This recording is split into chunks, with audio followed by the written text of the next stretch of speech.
There was a time in my life when just getting through the day felt like a victory. I wasn't thriving, I was surviving. Running on caffeine, running out of energy, and most of all, running away from myself. I convinced myself I didn't have time for self-care. That rest was lazy. That slowing down meant falling behind. But let me tell you something that took me years to understand. Survival is not the goal. Feeling fully alive is. And the journey between those two states? That's the path I want to walk you through today. Before we go further, if any part of this hits home already, tap that like button, subscribe to the channel, and let me know in the comments. Have you ever felt like you were stuck in survival mode? Because you're not alone. And if I can come back from it, so can you. My survival mode started slowly. At first, it looked like hustle. Then it turned into burnout.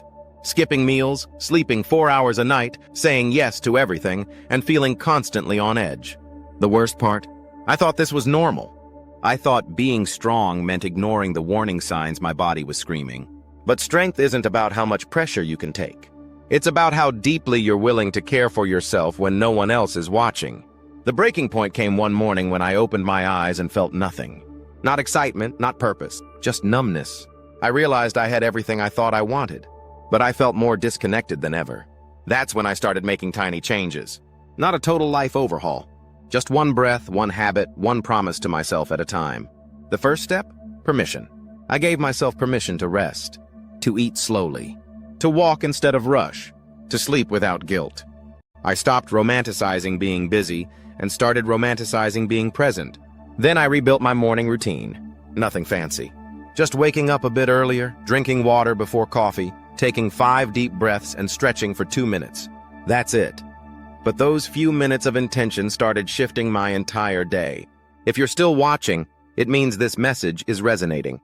So take a moment now to subscribe if you haven't already.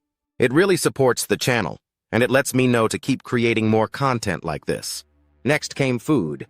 I stopped dieting, stopped counting, stopped punishing myself with restriction. Instead, I started listening. What made me feel energized?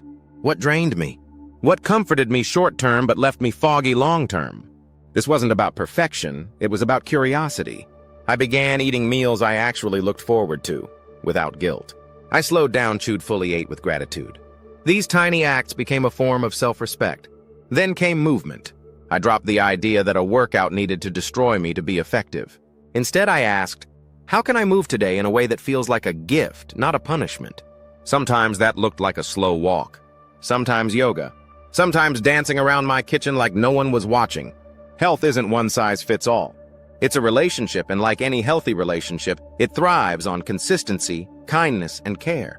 Mentally, I started unlearning the belief that my worth was tied to my productivity, that my value depended on how much I could do, fix, or achieve.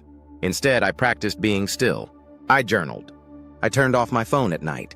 I unfollowed people who made me feel less than, and I reconnected with real people, real nature, real silence. And guess what happened? My energy returned, my creativity returned, my joy returned. I wasn't just surviving anymore. I was healing. I was living. Now let me be clear, this wasn't an overnight change. There are still days when I slip, when I feel the pull to overwork or skip meals or silence how I feel. But the difference now is, I notice, and I come back faster. That's what healing is.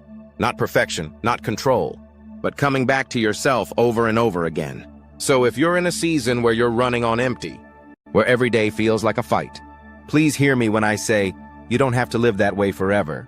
You're allowed to change. You're allowed to slow down. You're allowed to start over even on a random Tuesday afternoon with nothing dramatic happening except a quiet decision that your life deserves better. Let me ask you something. What's one small thing you can do today that brings you back to life? Not for anyone else, not for your productivity, just for you. Drop it in the comments. I read every single one. And don't forget to like this video if it spoke to you. Subscribe to join this community of people choosing health, wholeness, and self-respect over hustle and burnout. Because here's the truth. You don't need to wait for a breakdown to start building a better relationship with yourself. You can start now with one tiny act of love. That's how I did it, and that's how you'll do it too.